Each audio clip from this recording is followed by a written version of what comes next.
Anh nhân cả nhà, đã lâu lắm rồi Bom mới mang Isubom quay trở lại. Chắc là nhiều bạn chưa biết đến chuyên mục này của Bom phải không nào? Chủ đề lần này của Isubom như các bạn đã thấy ở tiêu đề chính là Dalgona Coffee.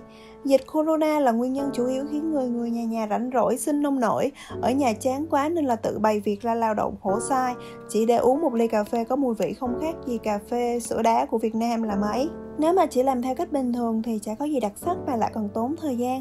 Cho nên là Bom sẽ giới thiệu đến các bạn một số cách thưởng thức Dalgona Coffee sáng tạo hơn, chỉ có ở K-Bom TV. Nhưng mà trước đó thì hãy cùng tìm hiểu sơ qua về nguồn gốc của món đồ uống này đã nào.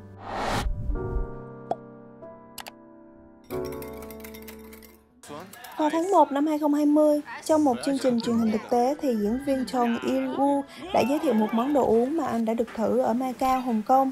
Kể từ đó, rất nhiều nghệ sĩ, idol đã làm thử món đồ uống này, khiến nó trở thành một trào lưu trên toàn quốc. Tên gốc của món cà phê này vốn là Bitter Coffee, Indian Cappuccino. Thế nhưng mà tại sao khi trôi dạt đến Hàn thì lại được đổi tên thành Dalgona Coffee nhỉ? Ở Hàn thì vốn có một món ăn vặt đường phố truyền thống là một loại kẹo được làm rất đơn giản từ đường và baking soda, nấu chảy ra rồi để cho nguội. Trước khi kẹo nguội hẳn thì người ta sẽ dùng khuôn để in hình ngôi sao, trái tim, các kiểu con đà điểu lên. Ngày xưa khi công nghệ chưa phát triển thì trẻ em ở Hàn hay mua kẹo này rồi thi xem ai bẻ ra được theo hình mẫu mà không bị bể là thắng. Kẹo này có tên là Dalgona. Quay trở lại với món Dalgona Coffee, khi chúng ta đánh hỗn hợp cà phê, đường và nước theo tỷ lệ 1:1 thì nó sẽ biến thành màu giống như là kẹo Dalgona vậy đó. Lý do chỉ có vậy thôi. Như mọi người đã biết, công thức và nguyên liệu làm món Dalgona Coffee khá đơn giản. Trộn cà phê đen gói, đường và nước sôi theo tỷ lệ 1:1 rồi đánh nhiệt tình lên, đánh đến nỗi không thấy núi non sông nước ông bà cha mẹ đâu luôn. Sau một thời gian thì chúng ta sẽ có hỗn hợp sánh đặc mịn đông lại như kem. Bom đã thử nghiệm 4 cách đánh bằng muỗng, đánh bằng đồ đánh trứng thủ công, bằng bình nước và cuối cùng là bằng máy đánh trứng. Đầu tiên là phương pháp thủ công nhất, bằng muỗng. Trừ khi mọi người rảnh quá muốn vận động cho lên cơ tay, còn không thì Bom vô cùng không khuyến khích cách này. Đánh đến nỗi tay muốn lên chuột luôn mà vẫn chưa xong, ngán ngẩm dễ sợ. Trong lúc chờ nó bông lên thì chúng ta hãy cùng tìm hiểu một chút về nguyên lý hình thành của bọt kem Dalgona nha. Nguyên lý của món này cũng giống như là việc đánh bông lòng trắng trứng để làm bánh vậy đó. Khi đánh hỗn hợp này lên thì một lượng nhỏ protein trong cà phê tiếp xúc với nước hòa tan ra. Sau đó các bọt khí được đưa vào khi đánh sẽ làm hỗn hợp dần bông lên thành bọt. Trong lúc đó thì đường sẽ đóng vai trò chất kết dính, liên kết mọi thứ lại với nhau và thế là voila, chúng ta đã có hỗn hợp Dalgona bông đặc mịn. Thế nhưng mà công thức này chỉ hiệu quả với bột cà phê thôi, các loại bột khác như là sô-cô-la, trà xanh, ngũ cốc vân vân thì phải dùng thêm whipping cream mới được nha. Vâng, trở lại với đồ của nợ này. Sau khi đánh được một vài phút thì Bom đành bỏ cuộc, phải lôi cây đánh trứng ra thôi. Nguyên lý của công thức này là các bọt khí vào càng nhiều thì hỗn hợp càng nhanh bong xốp thành kem. Vì thế so với muỗng thì cây đánh trứng dễ dàng hơn rất nhiều. Tèn ra thành quả rồi nè. Mặc dù dùng cây đánh trứng dễ hơn muỗng nhưng mà vẫn mệt chết luôn. Vì thế cho nên Bom đã thử phương pháp thứ ba, dùng bình nước. Cách này thì dễ thở hơn nhiều, chỉ cần cho hết nguyên liệu vào một bình nước rồi sau đó thì lắc thật nhiệt tình lên cho đến khi không còn cảm giác lỏng lỏng của nước nữa là được. Cách này thì đỡ tốn thời gian hơn hai cách trên, lượng cơ bắp sử dụng cũng ít hơn nữa. Tuy nhiên phải dùng nhiều nguyên liệu hơn một chút nha, vì phần kem sẽ bị dính lại trên thành bình.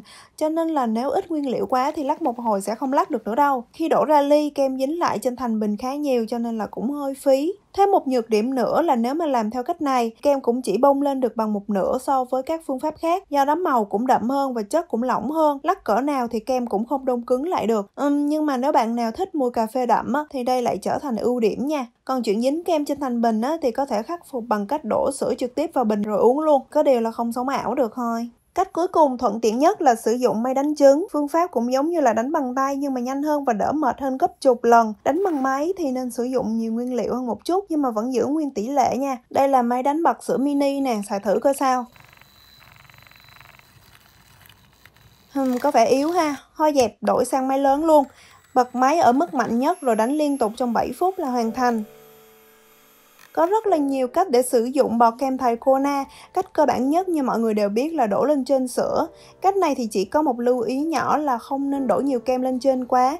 Nếu không khi khuấy sẽ bị trào ra ngoài á. Nhưng mà ít kem thì lại lên hình không đẹp. Vậy thì sau khi cúng Insta xong thì vớt bớt kem ra ngoài rồi hãy khuấy lên nha. Cách này siêu ngon luôn. Chỉ cần thay sữa bằng trà xanh hoặc là trà sữa là được. Đầu tiên thì mình lấy bột trà xanh hoặc là bột trà sữa rồi pha với một ít nước sôi. Lấy vừa đủ nước để hòa tan bột thôi nha. Khuấy đều hỗn hợp cho đến khi hết vón cục rồi thì đổ sữa vào. Sau đó thì cho kem Dalgona lên trên. Đơn giản phải không, mà lại còn ngon nữa.